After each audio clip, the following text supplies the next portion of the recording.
I ran up a check, I might do it again. Enemies close, had me thinking they're friends. 10 toes down, I'll be free until the end. Crib outside the city, I don't feel safe in my hands. Took so many years, I'm just waiting for the wins. I'm in debt to no one but the one who took my sins. I do it for real, there's no reason to pretend. If I do it once, I do it again. Add it up, bankroll, euro, peso, add it up, I'm just doing me, everything is on me, oh you matter what. Add it up, bankroll, euro, peso, add it up, I'm just doing me, everything is on me, oh you matter what. Add it up, told her if it's all me, everything is on me, gon' back it up. Matter what, told you I'ma do me, why you hating on me, it's not adding up. I do roll like a Mack truck, country heart, I might cop a farm and go act up. Lot of scars, I was cold-hearted, now I'm back up. Keep it real, I do this once a month, I don't rap much. I just take the money and go stack up.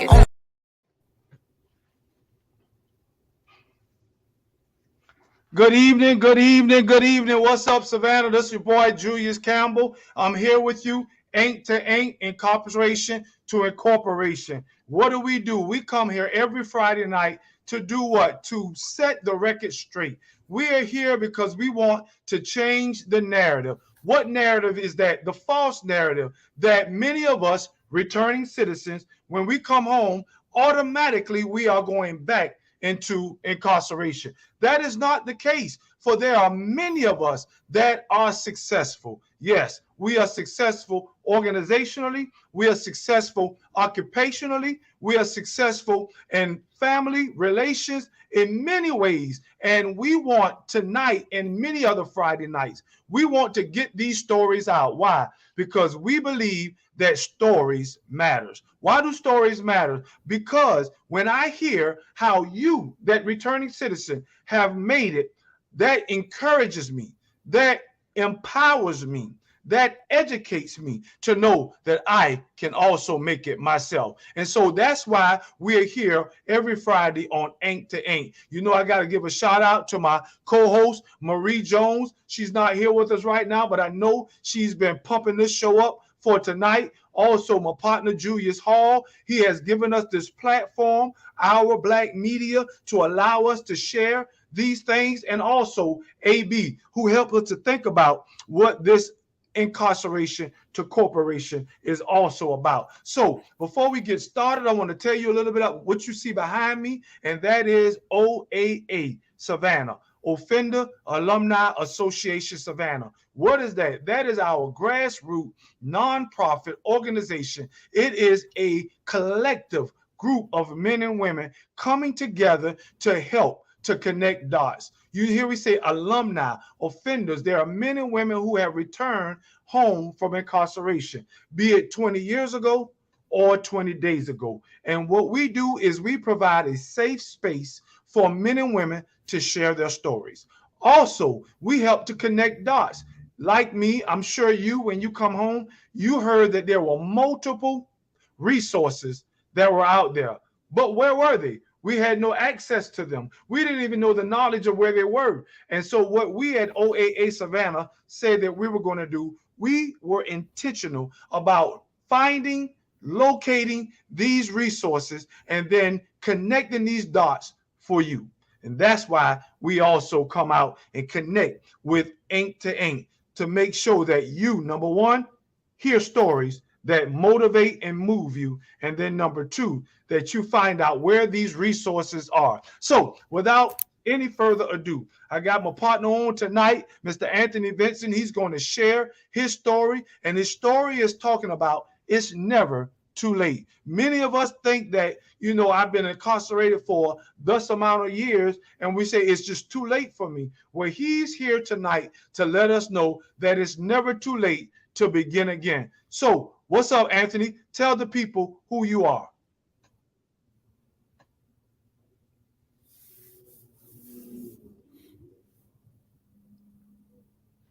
I can't hear you, Anthony. Speak up a little bit. Now I can hear you, Mr. Campbell. I couldn't hear you. Okay. Go ahead and tell the people who you are.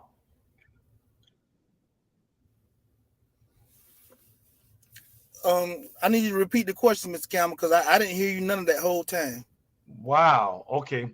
Well, the people heard me, and that was important enough. Tell the people who you are, what's your name, and what is your relationship to incarceration. My name's Anthony Benson.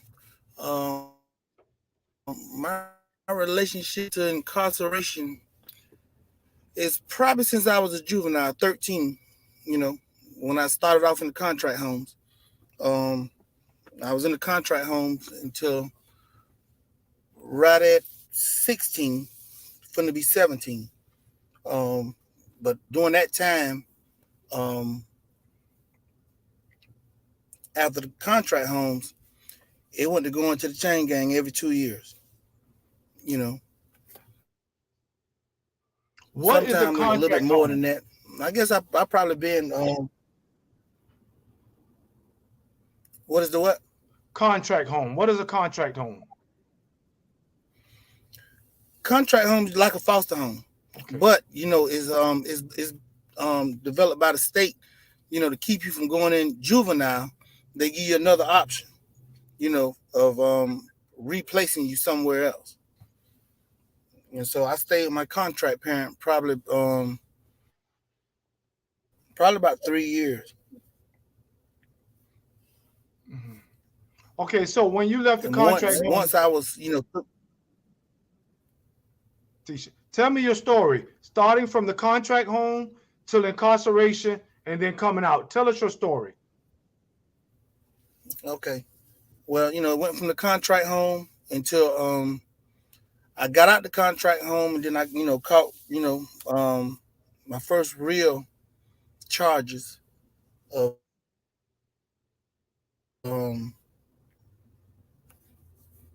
charges of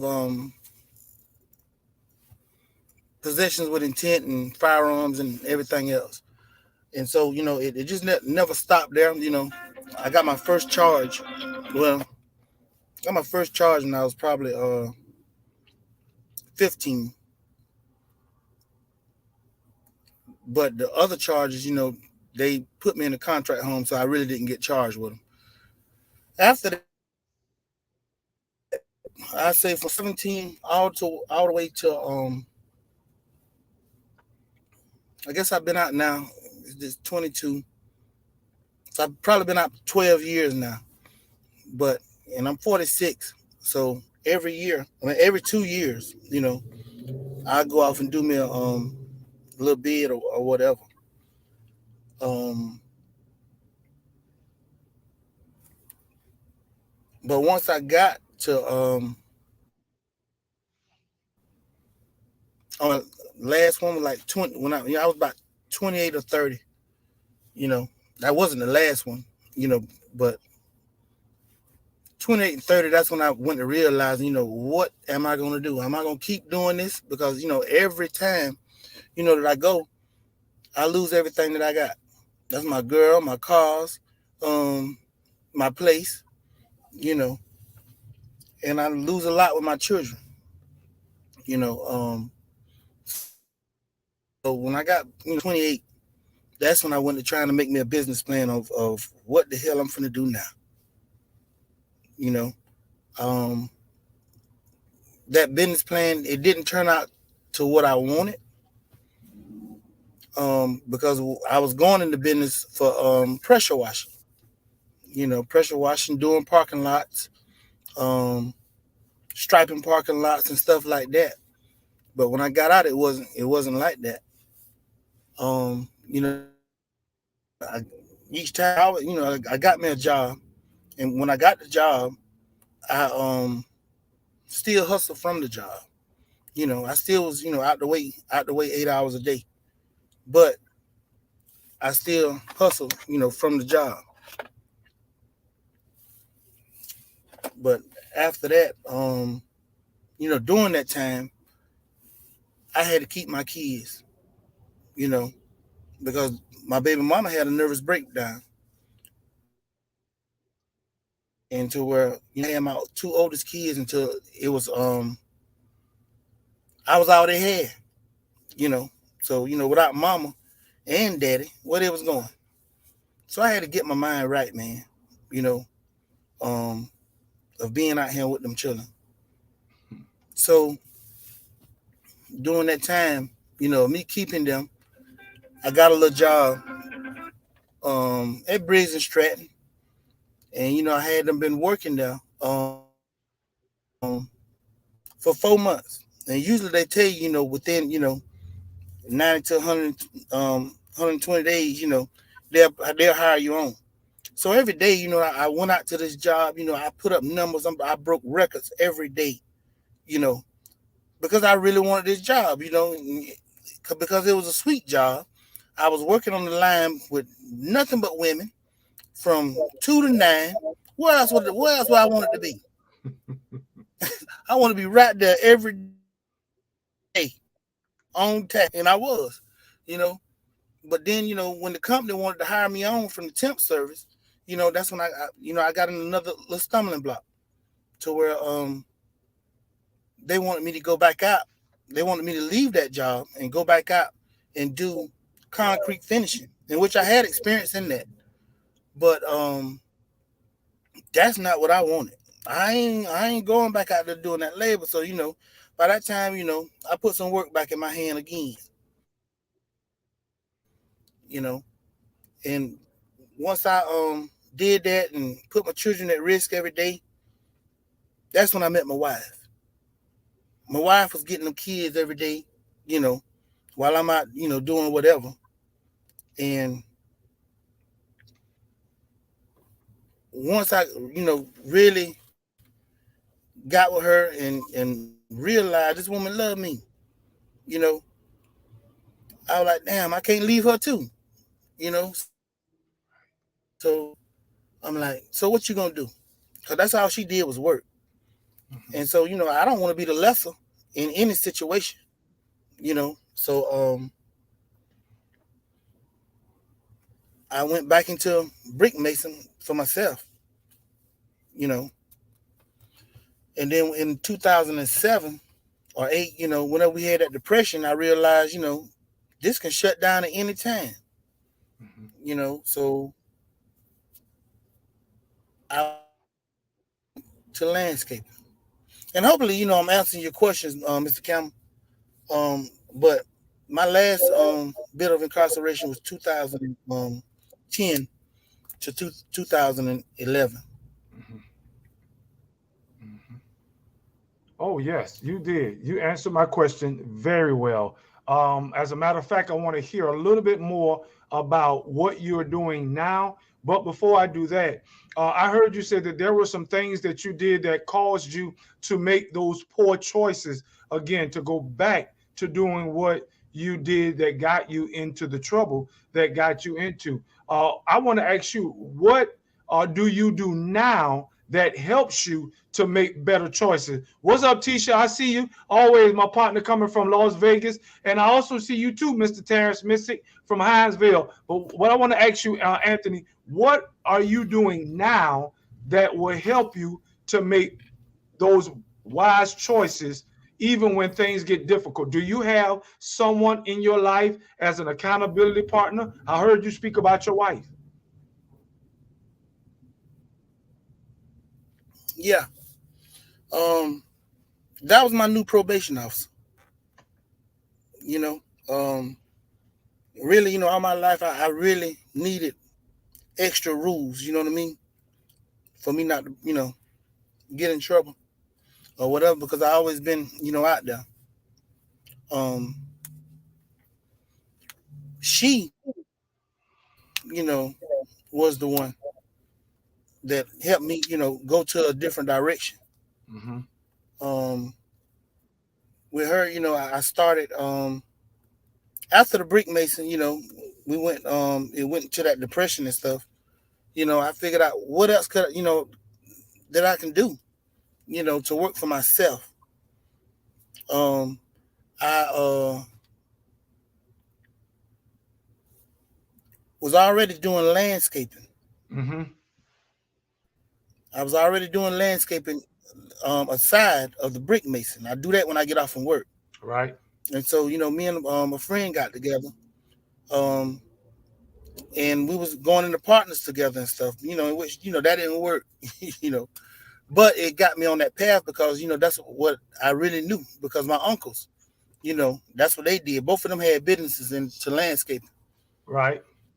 So I thought about it. Um, from the brick mason and everything, landscaping. I mean, that the brick mason stuff, it can slow down. The Right. housing market and all that slows down. But one thing won't never slow down is your yard, your grass. Your Correct. hedges won't never stop growing. You know. So I'm like, hey, I can do that, and I'm good at it. Mm-hmm. And so, after the brick mason, stuff, during that depression, we got laid off. But I was the only one. Nope, it was me and another white boy. We got eligible for unemployment because we had been there so long. Right. You know. And so I took my unemployment check and I bought landscaping tools, you know, to start. Right. And where that got me at, I did that from 2007 to 2010, the last time I got locked up. My wife ran the business. So when I got out, business was struggling. And so I was like, oh, I I wanted to give up, because when I got out, before I went in, I had all brand new equipment. Right. But when I got out, that stuff, was towed down. Then the motor went out on my mower, so I had to go get a loan, and I got back in debt, you know, for this same mower that I never finished paying for. And so it just seemed like I was drowning. And I was like, well, good as I am, or far as being loyal to employees and my employers and doing this stuff, I'm just gonna go work for somebody else. So I found a landscape company in Savannah that hired me on, and I went through all the stages. By me working, doing my stuff, $60, $80 an hour, and had to drop back down to $10 an hour. That made me put something back in my hand. Right. I'm like, this is not So enough. hold up right there. But Hold up right there, Anthony. So let me, because I see we got, what's up, Rod? I see you. And also Alexander, thank you for joining. What up, cousin? I see you, Vanya. What I want you to do for a moment, let me recap up to where you are. We're talking about is never too late. Never too late to begin again. And you're sharing with us your story of how when you came home, you had the mindset of entrepreneurship. Not so much just you, but you went, you bought you some equipment, you started your own landscaping business, and it became prosperous. But then you begin to get back into some of the old ways of doing things, which caused you to get back locked up again. Common vernacular that I use to be reincarcerated or recidivism.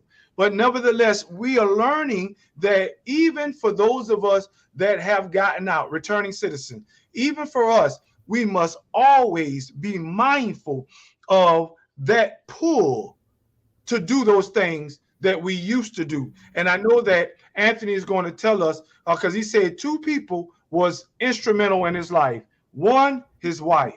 Two, his parole officer. They both were instrumental in helping him to try to make wise decisions. We must keep accountability partners in our lives because there's always something trying to pull us back to the old way of doing things. But he's getting ready to tell us where he is right now. And I want you to take up from that spot, Anthony. Go ahead. all right. So anyway, once I went to that landscaping company taught me the tools, gave me the formulas to be able to bid on city and county jobs, Right. state jobs, And so after that company shut down. And then with that loyalty with that company, they gave me everything that I needed to start my own. Wow. And so and not only that, they taught me, because I went from all the way from the weed eater man to sales to general manager, and that really meant something to me. That I am. I can do something else. You know, I went to running my little company from 4 people, you know, to 90 people. You know, Wow. and so once that was over, I was like, I really can do this for myself, really now, because because it always be aligned with us, where the stuff always grandfathered in, with small towns, people, been doing stuff for years, so we don't get the chance, to go and do something else, or get those, high paying jobs. We have to do the residential stuff. Okay. But once I got my first contract with Chatham County, you know, that helped me move further in life. Just with that one contract, that was $100,000 that I'd never seen. Wow. And so I'm like, man. So then, I got another contract with the city. And that shot me 6 more digits. I know, I can move a little further. So what I did with that money was I invested into real estate. Okay. What I mean by that, not, no, I ain't going by the $200,000 houses, none of that. I was buying tax seized houses. Once I buy them, for whatever, I fix them up, I flip it. Well, I flip it, I fix them up and I rent them. Okay. And that's, to give me some backup for me and my wife when we can't work no more. Okay. But along with that, by accumulating that rent and with the landscaping, company, I ventured off into porter services. Some of us don't, want to do that kind of stuff, but I believe, in God we trust. Everybody must pay, you know. So if you want me to do that, that's what I'm gonna do, you know. So with that porter services, that landed me a contract at Georgia Ports. Right. So after the Georgia Ports, I wanted a food truck. I wanted to be able to pull up, really at the, to be honest, at the nightclubs and stuff where they don't have food after, But with the food truck came, you had to have a brick and mortar building, for your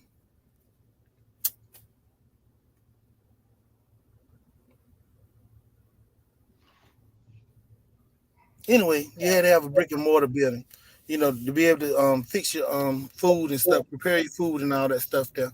I'll think about it in a minute. So while you're But thinking, give me a doing minute. that, Hold on. While you're thinking, let me cap.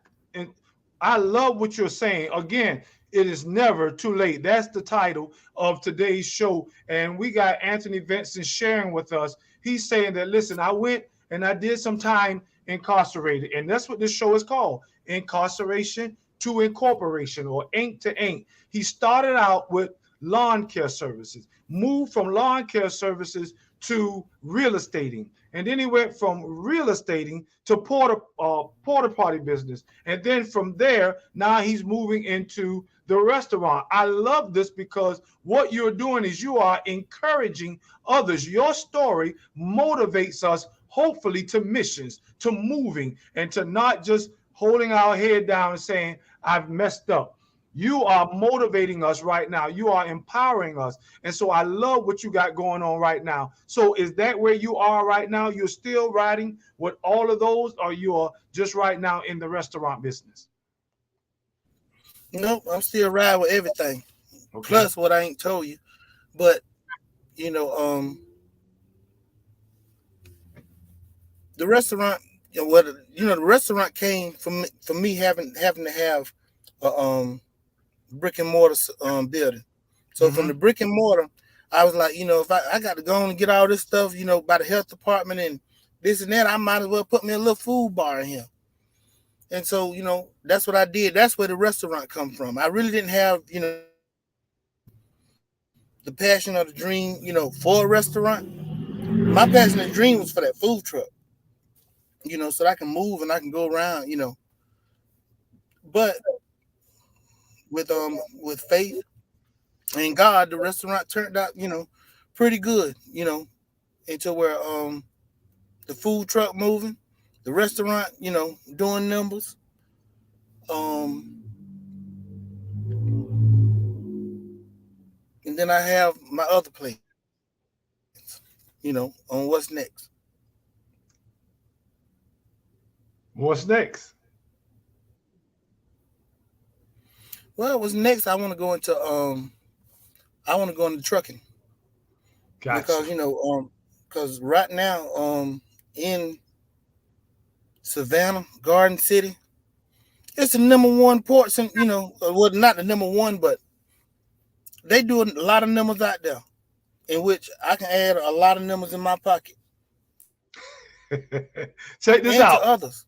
Check this out. I see one of my partners on right now that's into trucking right now. What up, Rod? And so let me turn the corner for a moment because we're not going to be on much longer. I want to remind the people, what are we talking about? Here at Ink to Ink OAA Savannah, we're talking about it's never too late. It's never too late to begin again. It's never too late to learn from our mistakes. It's never too late to share your story because your story can encourage, can impact, can empower, can educate another person to know that if Anthony did it, I can do it also. And so, Anthony, I want to ask you a question as we turn this corner. Would you do me a favor? Would you look right there into that camera where you are, and would you encourage someone right now, some man or some woman that has gotten out of prison, be it 20 years ago or 20 days ago? Would you encourage them right now and let them know that they too can make it?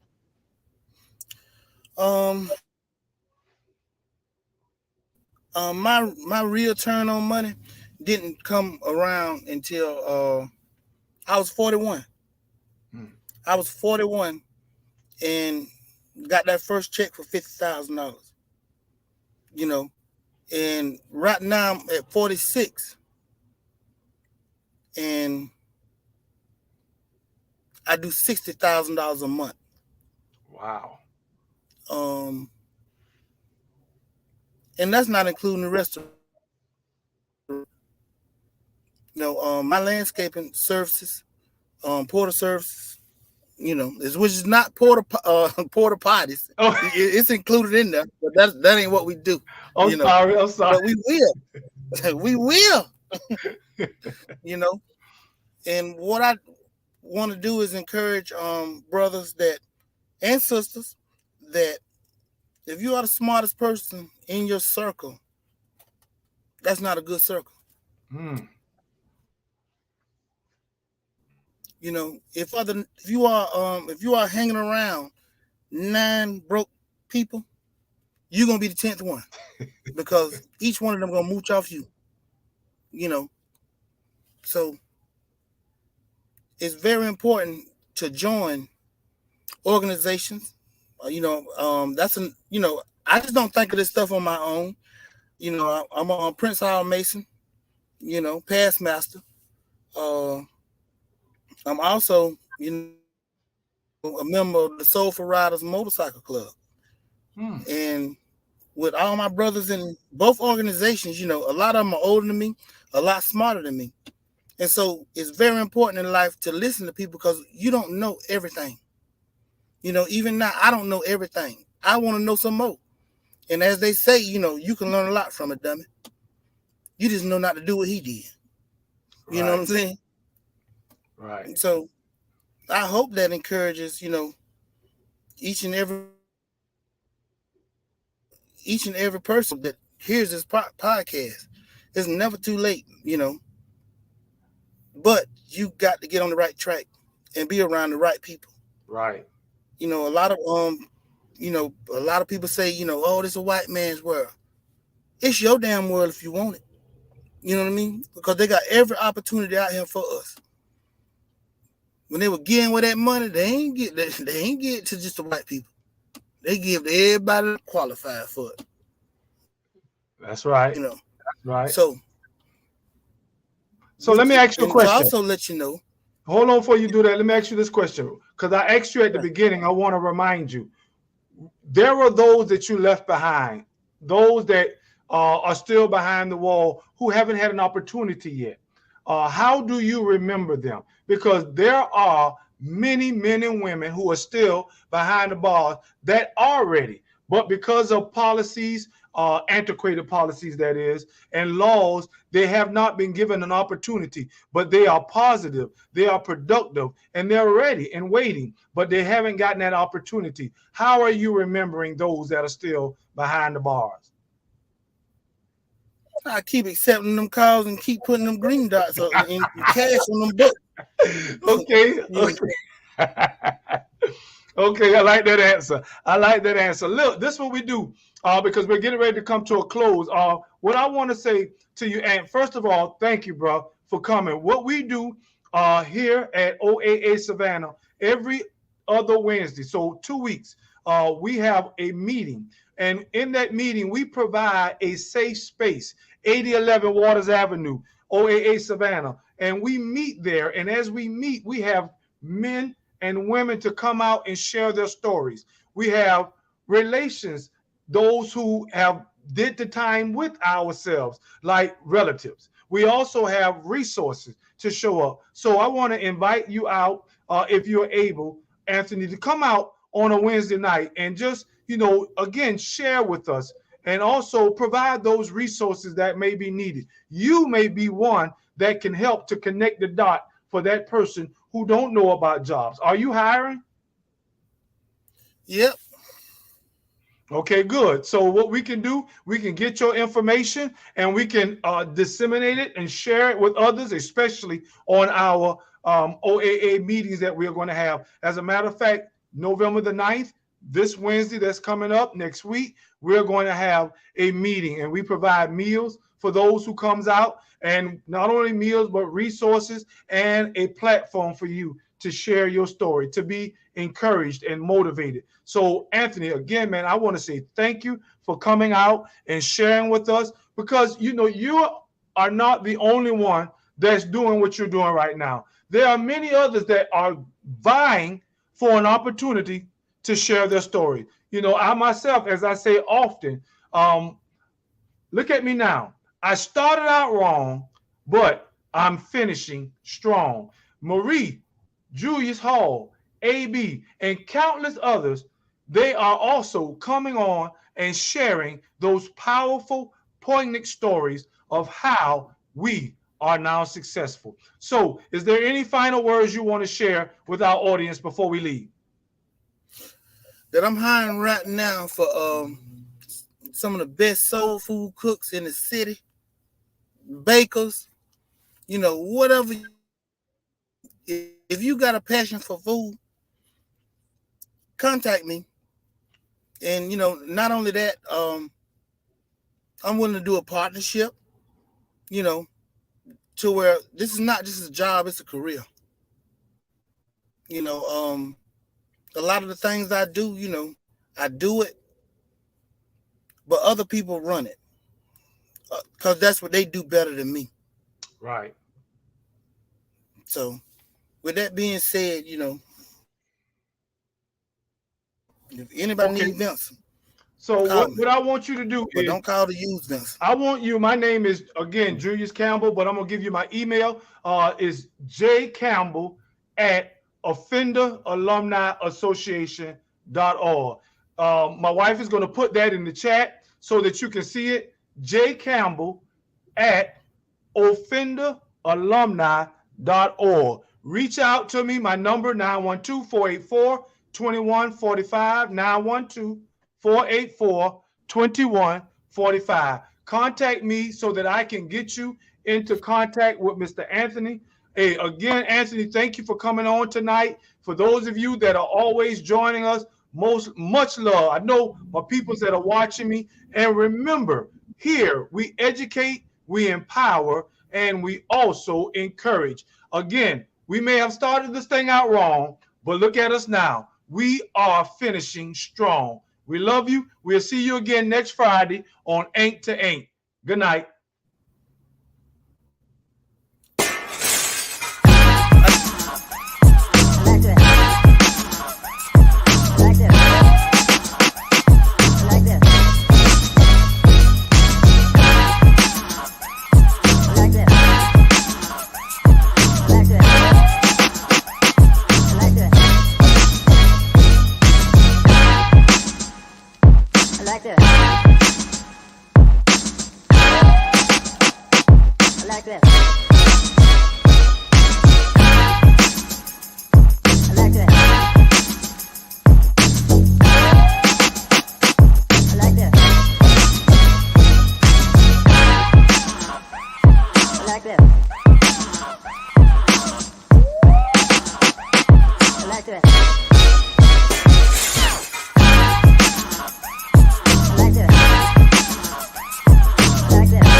like this.